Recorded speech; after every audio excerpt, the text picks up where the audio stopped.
Olá, sejam todos muito bem-vindos à quinta e última parte dos nossos estudos a respeito do Apocalipse ou da escatologia bíblica. Hoje vamos falar um pouquinho mais especificamente da escatologia de Apocalipse. Não da escatologia toda, é claro, mas uma pequena parte dela, aquilo que pode nos ajudar a entender e dar um certo senso de ordem para tudo aquilo que nós estudamos durante esses 4 ou 5 últimos encontros. Vamos então hoje falar sobre Apocalipse, capítulo 19, versículo 11, até o capítulo 20, versículo 10. Vamos lá? Eu já falei para vocês que o segredo para se entender o Apocalipse dos profetas é a guerra. Aquela última guerra que deve acontecer um pouco antes de Jesus voltar. Lembra da última semana de Daniel? A guerra que tem logo depois da morte do Messias. Bem, o que nós sabemos sobre essa guerra? Sabemos que ela é comandada por um príncipe muito poderoso, totalmente averso a Deus e às coisas de Deus. Sabemos o nome das nações que vão liderar o ataque contra Israel. De acordo com Ezequiel, elas se chamam Gog e Magog. Essa guerra é tradicionalmente conhecida como o Armagedon. Nós sabemos que Israel vai ganhar essa guerra e que depois disso a história se fecha. Nós já vimos que tanto Jesus quanto Paulo falaram de uma guerra entre a igreja e o mundo. Jesus e Paulo concordam que essa guerra, esse conflito entre a igreja e o mundo, é controlado pelo próprio diabo. Há de acontecer no final dos tempos, um pouquinho antes da volta de Cristo. Mas tanto Jesus quanto Paulo admitem que o mal já está presente no mundo e, portanto, essa guerra já existe no presente. Talvez um pouco menos declarada do que vai ser no final dos tempos. Talvez o texto que nos ajude a dar um fechamento nessas questões seja Apocalipse, capítulos 19 e 20.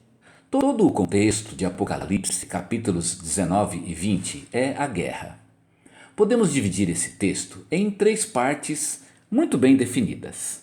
A primeira delas é uma grande guerra entre o bem e o mal, que aparece no texto de Apocalipse 19, versículos 11 a 21. Em seguida, há um reinado de 1000 anos, no capítulo 20, do versículo 1 até o versículo 6, um reinado de paz, de prosperidade, onde Deus domina sobre o mundo.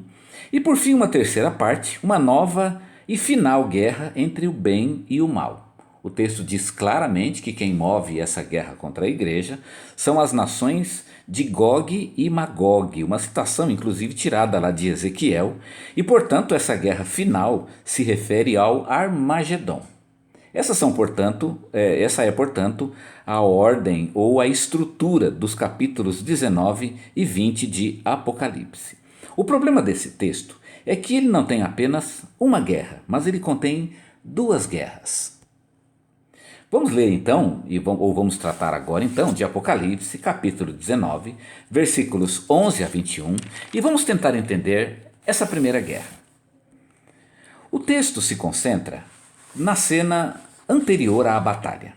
Sabe aquela cena onde fica um exército de um lado e outro exército do outro lado, esperando apenas o momento em que o clarim há de soar e a batalha vai iniciar. Na verdade, a maioria do texto ele se concentra nessa tensão anterior à batalha. Ele vai apresentar, com certo detalhe, um lado e depois o outro lado. Vejamos então o primeiro lado. O cavaleiro branco, o cavalo branco é montado por um cavaleiro. No versículo 11, João diz: Vi o céu aberto, e eis um cavalo branco, e o que estava montado nele. Então observem que nós temos um cavalo branco montado por um cavaleiro. Em segundo lugar, esse cavaleiro ele é chamado de fiel e verdadeiro. Ainda no versículo 11, estava montado nele, no cavalo, e esse cavaleiro chama-se fiel e verdadeiro. Ele julga e peleja com justiça. Na continuação da descrição, esse cavaleiro está com roupas salpicadas de sangue. E eu quero destacar aqui essa expressão. As roupas estão salpicadas de sangue. O versículo 13 diz: estava vestido de um manto salpicado de sangue. Mais uma descrição: o nome pelo qual esse cavaleiro atende é o Verbo de Deus. No versículo 13, estava vestido de um manto salpicado de sangue, e o nome pelo qual ele se chama é o Verbo de Deus. Mais uma parte da descrição: da boca desse cavaleiro sai uma espada afiada. O versículo 15, da sua boca saía uma espada afiada, para ferir com ela as nações. Observe então que a figura, estranha figura, não é verdade? A figura de uma espada que sai da boca deste cavaleiro. Ele há de ser o rei, é claro, o texto diz que ele regerá as nações com vara de ferro, e ele mesmo é o que pisa o lagar do vinho do furor da ira de Deus Todo-Poderoso. Mais um item da descrição: o nome do cavaleiro. O versículo 16 diz que ele se chama Rei dos Reis e Senhor dos Senhores. Assim diz o verso 16: no manto e sobre a sua coxa tem escrito o nome Rei dos Reis e Senhor dos Senhores. Aí está, portanto, a descrição de um lado. O último item dessa descrição é que o cavaleiro é seguido pelos exércitos dos céus, todos eles em cavalos brancos, todos eles vestidos de branco. Olha o versículo 14: seguiam-no os exércitos que estão no céu, em cavalos brancos e vestidos de linho fino, branco e puro. É bastante tentador pensar que nessa visão seria uma referência aos anjos. O texto não diz claramente que sejam anjos, ele usa a expressão exército dos céus. De qualquer forma, esse é um lado da batalha. Vamos agora ao outro lado da batalha. O primeiro item do outro lado é a besta. O versículo fala: vi um anjo em pé no sol e clamou com grande voz, dizendo a todas as aves que voavam pelo meio do céu: vinde e ajuntai-vos para a grande ceia de Deus. E vi a besta e os reis da terra e os seus exércitos reunidos para fazerem guerra àquele que estava montado no cavalo e ao seu exército. A besta aqui, ou o animal, é o anticristo do capítulo 13. Essa besta já apareceu no capítulo 13 e ele é o anticristo. Lembrando também que o anticristo, ele é aquele rei que invade a nação de Israel e que luta contra a nação de Israel na última batalha prevista pelos profetas Daniel e Zacarias, que nós já estudamos. Bem, o segundo item desse outro lado do campo de batalha é o falso profeta. Ele também apareceu no capítulo 13 e ele representa aqui a mentira religiosa, a falsa religião. Ele também está lá, pronto para a batalha. O último item do outro lado do campo de batalha são os reis da terra e os seus exércitos. O texto fala: vi a besta e os reis da terra e os seus exércitos reunidos para fazerem guerra àquele que estava montado no cavalo e ao seu exército. Nós temos aí então uma guerra: de um lado o mundo e as forças do mal, forças demoníacas, forças diabólicas, e do outro lado Jesus Cristo e os seus santos, provavelmente os anjos, ou mais ainda provavelmente a sua igreja. Essa é, portanto, a cena do campo de batalha. Essa batalha é o Armagedon. Eu tinha dito para vocês que a segunda batalha era o Armagedon, porque João fala na última ou na segunda batalha a respeito de Gog e Magog. Mas é interessante que essa batalha também é o Armagedon. E como é que eu sei que essa batalha também é o Armagedon? Apesar de historicamente ou cronologicamente ela aparecer antes da batalha que vem logo a seguir no capítulo 20, mas é a mesma batalha. E eu sei que é o Armagedon por causa de uma nota que João coloca no seu texto.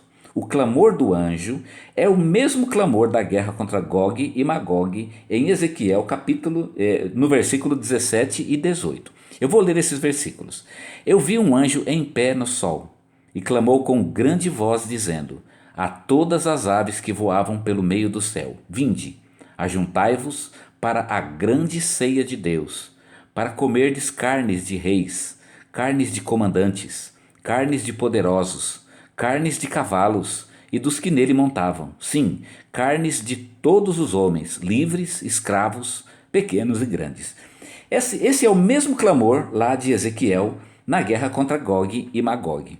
Vejam que ele não citou aqui Gog e Magog, ele vai fazer isso na guerra do capítulo 20, mas na guerra do capítulo 19 ele usa o mesmo cântico que Ezequiel usa para descrever então a guerra contra Gog e Magog e, portanto, o Armagedon. Observem que nós temos duas batalhas referindo-se aqui à mesma batalha. É, na verdade, o Armagedon. Também é digno de nota o destino dos inimigos dessa primeira batalha. Os inimigos de Deus, eles são jogados no lago de fogo, que é, na verdade, o destino eterno. Olha o versículo 20, a besta foi presa e com ela o falso profeta que fizera diante dela os sinais com que enganou os que receberam o sinal da besta. E os que adoravam a sua imagem, esses dois foram lançados vivos no lago de fogo que arde com enxofre. Observem que o resultado dessa guerra é jogar os inimigos de Deus no lago de fogo, o que nós sabemos é o destino eterno, não é verdade? Como se essa de fato fosse a última batalha, embora alguns ainda continuem vivos para uma segunda batalha, mas é digno de nota que o lago de fogo já aparece no final dessa primeira batalha, ok? Portanto, nós podemos concluir aqui que essa guerra de 19, 11 a 21 é a mesma guerra do 20, do 7 até o 10, ok? Bem, continuando, há diferenças entre essas duas guerras. Embora elas se refiram à mesma guerra, em perspectivas diferentes, é claro, mas há diferenças entre elas. Antes de falar das diferenças, só lembrar a vocês que não é nenhum problema no Apocalipse, o Apocalipse é assim, em que um evento seja falado várias vezes. A grande tribulação ela é citada várias vezes, muitas vezes uma vez seguida da outra. Por exemplo, em Apocalipse, Jesus volta 3 vezes. Ele não é um livro contínuo, onde as coisas são colocadas, ou os argumentos são colocados de uma forma cronológica, ou de uma forma lógica. Os argumentos eles vêm e vão de acordo com a própria lógica de João, ou melhor ainda, de acordo com a própria lógica do Apocalipse, do misticismo apocalíptico. Então, existe uma diferença aqui entre essas duas guerras. Na primeira guerra, o lado de Deus sofre algum tipo de prejuízo. Olha o versículo 13 do capítulo 19. Estava vestido, o cavaleiro, de um manto salpicado de sangue. Observe aqui que de alguma forma na primeira guerra, o lado do mal consegue atingir o lado do bem. O cavaleiro tem as suas roupas salpicadas de sangue. Já na segunda guerra, a segunda guerra que é a guerra final, juntamente com essa, é claro, mas a segunda guerra já retrata uma ação definitiva de Deus. Ele manda fogo do céu e acaba com seus inimigos e não há nenhum prejuízo para o lado de Jesus e nem para o lado de Deus, ok? Então essa é a primeira diferença entre essas duas guerras. A segunda diferença é que na primeira guerra Deus derrota os seus inimigos usando a espada que sai da boca do cavaleiro. No capítulo 19, versículo 15 diz: da sua boca ou da boca do cavaleiro saía uma espada afiada para ferir com ela as nações. E observem que é essa espada que ele vai usar agora para vencer a guerra. O versículo 21, e os demais foram mortos pela espada que saía da boca daquele que estava montado no cavalo. A ideia aqui, portanto, é que a espada é a arma usada na primeira guerra. Na segunda guerra, do capítulo 20, Deus derrota os seus inimigos enviando fogo do céu. Simplesmente é o fogo que acaba com os inimigos. O texto diz: subiram sobre a largura da terra e cercaram o arraial dos santos e a cidade querida, mas desceu fogo do céu e os devorou. Observe aí que é o fogo que derrota o inimigo na segunda guerra. Há diferença, portanto, nessas duas armas usadas por Deus para vencer a guerra. De fato, ele vence a guerra nas duas vezes, não é verdade? O que nós temos aqui são duas versões de uma mesma guerra, portanto, ok? Numa delas, nós temos a espada que sai da boca do cavaleiro, e na outra, nós temos então o fogo que é lançado sobre os inimigos de Deus. Vamos voltar à primeira guerra e vamos analisá-la com mais calma. O cavaleiro se chama o Verbo de Deus no versículo 13. Ele está vestido de um manto salpicado de sangue e o nome pelo qual se chama é o Verbo de Deus. Da boca desse cavaleiro sai uma espada afiada, no versículo 15. Da sua boca saía uma espada afiada para com ela ferir as nações. Os inimigos são mortos pela espada que sai da boca do cavaleiro, no versículo 21 que nós acabamos de ler. Os demais foram mortos pela espada que saía da boca daquele que estava montado no cavalo. Nitidamente, esse texto se refere à pregação do Evangelho. A espada que sai da boca do cavaleiro é a espada do Espírito, que é a palavra de Deus, ou seja, a pregação do Evangelho. O mundo agride a igreja fisicamente e a igreja responde ao mundo de uma forma espiritual através da pregação do Evangelho. Eu quero lembrar a vocês aqui que a palavra de Deus a que se refere o texto não é tanto a Bíblia escrita. Quando o Novo Testamento usa a expressão palavra de Deus, ele quer falar principalmente da palavra falada de Deus, a palavra pregada. Paulo e a igreja primitiva não tinham ainda um cânon como temos hoje, não é? Na Bíblia, com os livros certinhos, impressos, né? Um livro fechado. A maioria das igrejas não tinham Bíblias e nem todas elas tinham sequer o Velho Testamento. Então o que nós temos aqui, na verdade, é a ideia da pregação do Evangelho, é principalmente a pregação falada do Evangelho. Quando o Novo Testamento usa a expressão palavra de Deus, é principalmente a isso que ele se refere. É por isso que a roupa do cavaleiro está salpicada de sangue, porque a igreja é ferida nessa primeira guerra. Ela não consegue sair ilesa dessa batalha contra o mal. Apocalipse 13:7 diz que foi permitido ao anticristo fazer guerra contra os santos e vencê-los. A história da igreja é mais ou menos como a história de Cristo. Cristo venceu pela cruz e não pela violência. A igreja também vencerá pela cruz e não pela violência. A cruz, nesse sentido, é o sofrimento da própria igreja, o sangue que ela derrama como uma espécie de preço pelo testemunho que ela paga, pelo testemunho que ela dá ao mundo. A igreja tem nas mãos uma arma muito mais poderosa do que qualquer outra, a arma mais poderosa que existe, a palavra de Deus. Mas por quê e como a palavra de Deus fere as nações? Em que sentido a pregação do Evangelho é uma arma? No sentido em que a igreja anuncia o Evangelho da salvação, mas o mundo rejeita essa mensagem. E quando o mundo rejeita a mensagem do Evangelho, ele está duplamente condenado por Deus. Não há mais desculpa pelo seu pecado e pela sua alienação de Deus. É curioso pensar que a pregação do Evangelho, ela sempre é bem sucedida. Se a pessoa aceita, ela é salva. Se a pessoa rejeita, ela está duplamente condenada.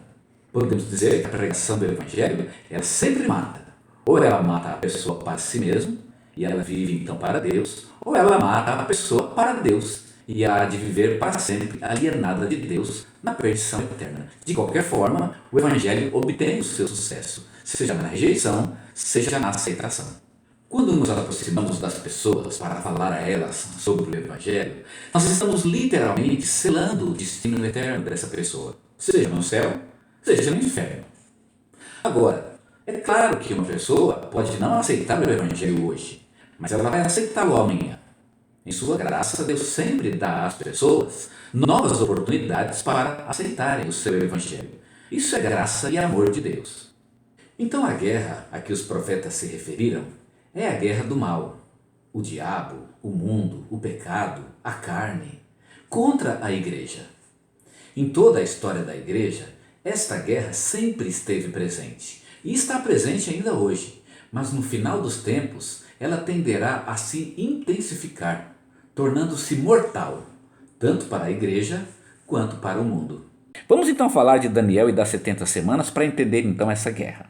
Bem, nós já vimos que é uma guerra entre a igreja e o mundo, na qual o mundo usa armas de verdade e a igreja usa a pregação do Evangelho, porque usa a espada do Espírito, que é a palavra de Deus.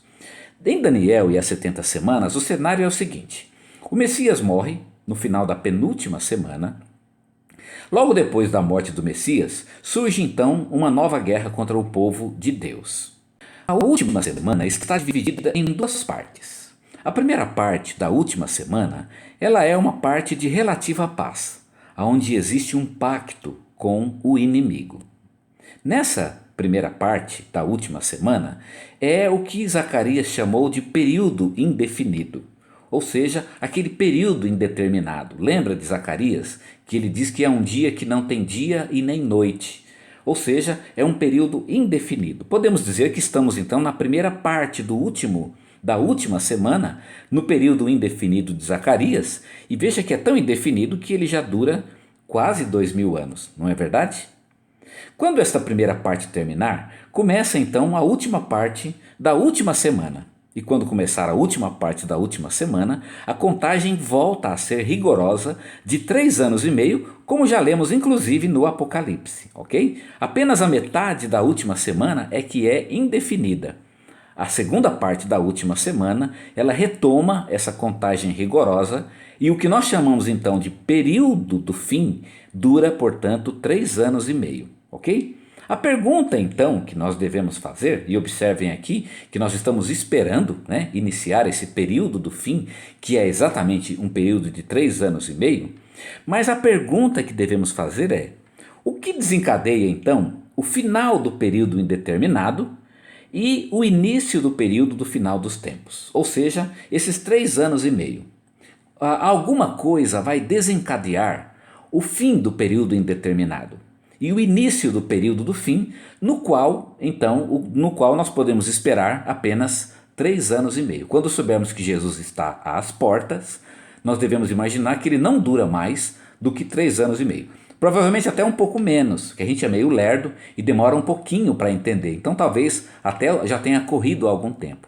O fato é que Deus vai manter essa contagem de uma forma muito rigorosa no final dos tempos. Vamos à pergunta: o que é que desencadeia o final dos tempos? Esse período então de 3 anos e meio que nós chamamos de fim dos tempos. Eu preciso saber qual é o sinal então para ter exatamente a data inicial desses 3 anos e meio. Então vamos à resposta. O que desencadeia, vejam, o que é que desencadeia o final dos tempos, que deve durar então 3 anos e meio? E a resposta é o evento indeterminado de Paulo. Eu não acredito. Quer dizer que a informação mais importante sobre o final dos tempos, e Paulo não se preocupou em registrá-la? Você não está meio frustrado? Eu confesso que eu estou um tanto frustrado aqui de não saber qual é o evento inicial do final dos tempos. Mas vamos dar aqui um desconto para o nosso querido irmão Paulo.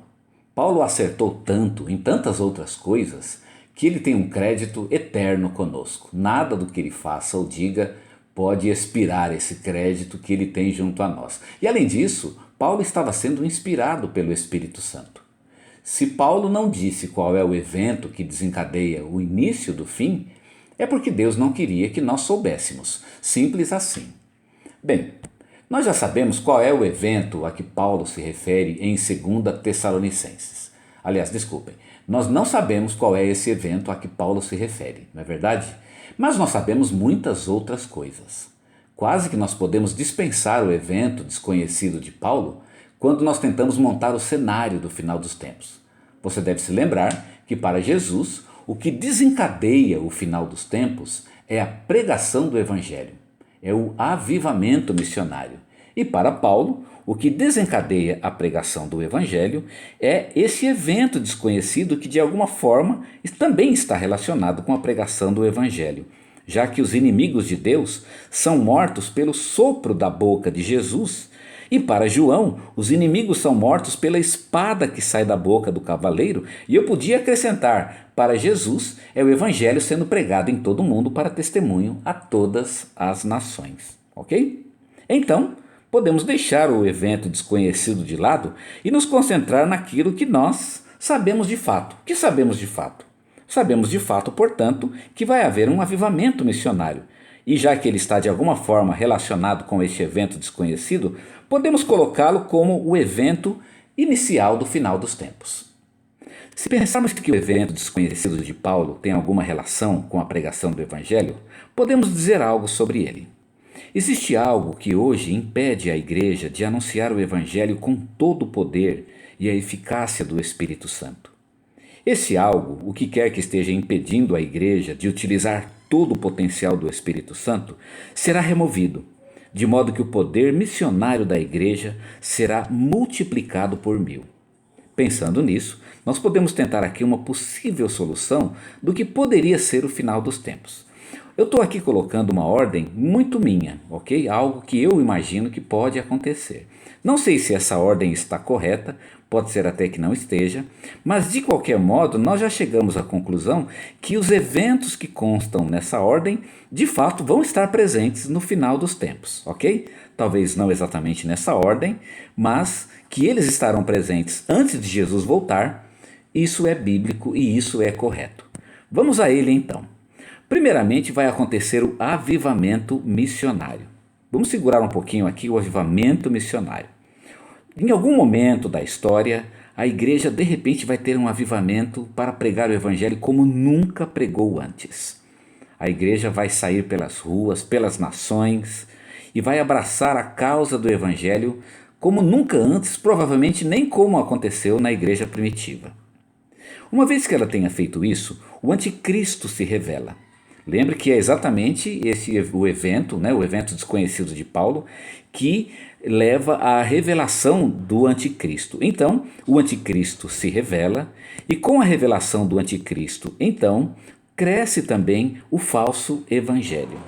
O anticristo, ele começa então a perseguir a igreja. Ele luta contra a igreja, ele mata as pessoas da igreja e ele começa então a dizimar os membros da igreja. Não é muito fácil ser crente numa época como essa. E por isso o que começa a acontecer é a apostasia, ou seja, o abandono em massa das pessoas da igreja. Muita gente acha que é bobeira ficar firme, que é só uma questão de esperar a situação melhorar e por isso abandonam a igreja por uma simples questão de sobrevivência. E não são um ou dois que vão fazer isso. Quase todos os membros da igreja vão abandonar as suas igrejas em função das dificuldades de ser cristão nesse final de tempos.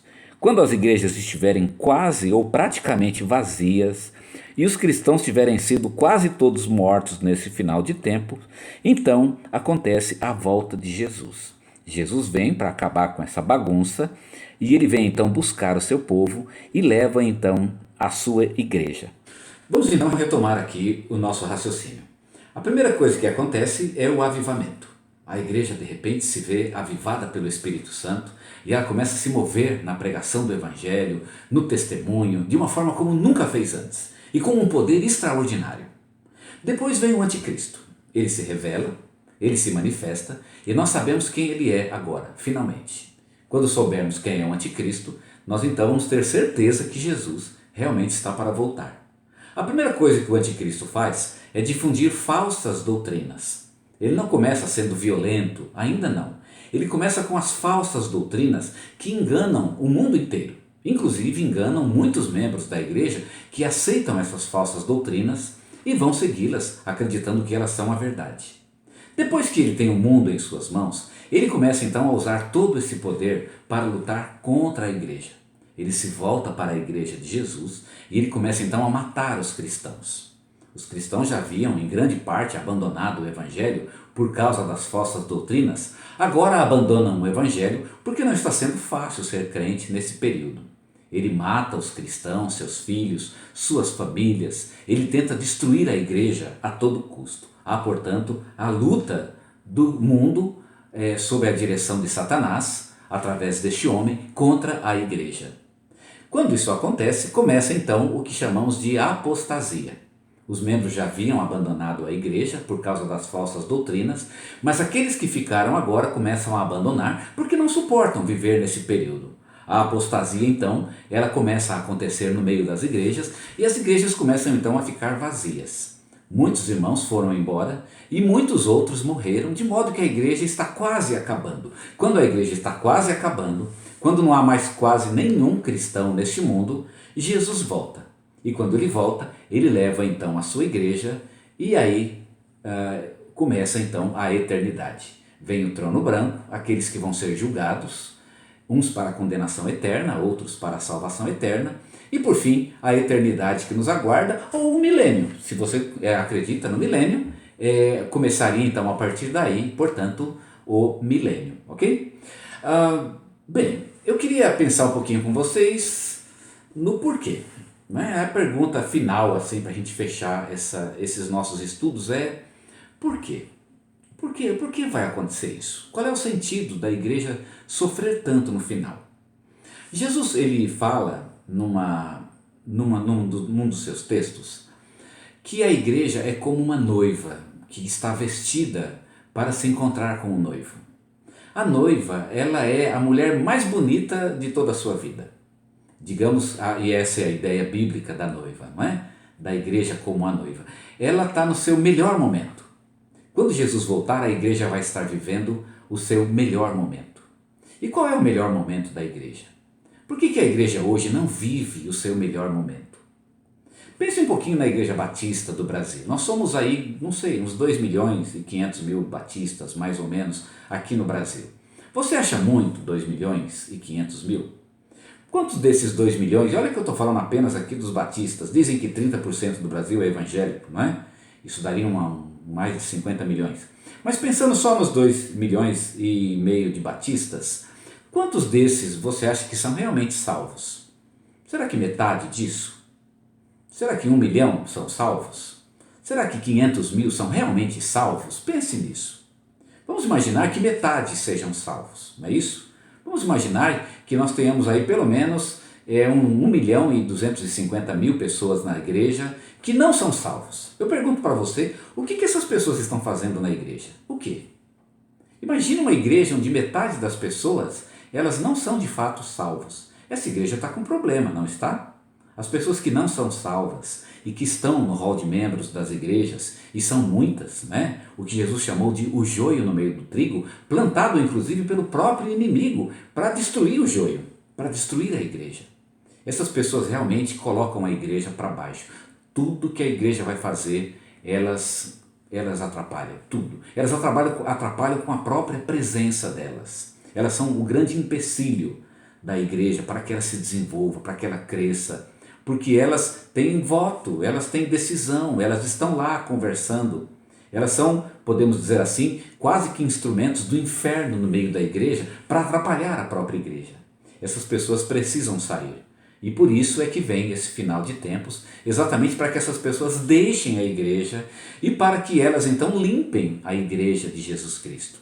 Para que tenhamos então a melhor igreja possível. A igreja do final dos tempos, ou a igreja quando Jesus volta, é a melhor igreja de todos os tempos.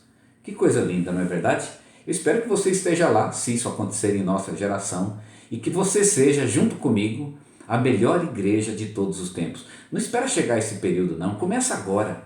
Seja a melhor igreja hoje, seja você, o melhor membro de igreja hoje. Viva hoje o Evangelho, viva hoje a palavra de Deus. Seja hoje uma pessoa verdadeira de Deus, para que esse dia não te pegue de surpresa. Jesus fala que muitos vão ficar surpreendidos naquele dia, porque não se prepararam e o dia há de pegá-los como um ladrão. Que isso não aconteça com você. Prepare-se e que nesse dia você suba vitorioso com a igreja, que é a noiva vitoriosa do Senhor Jesus. Amém? Que Deus o abençoe e obrigado por ter me ouvido.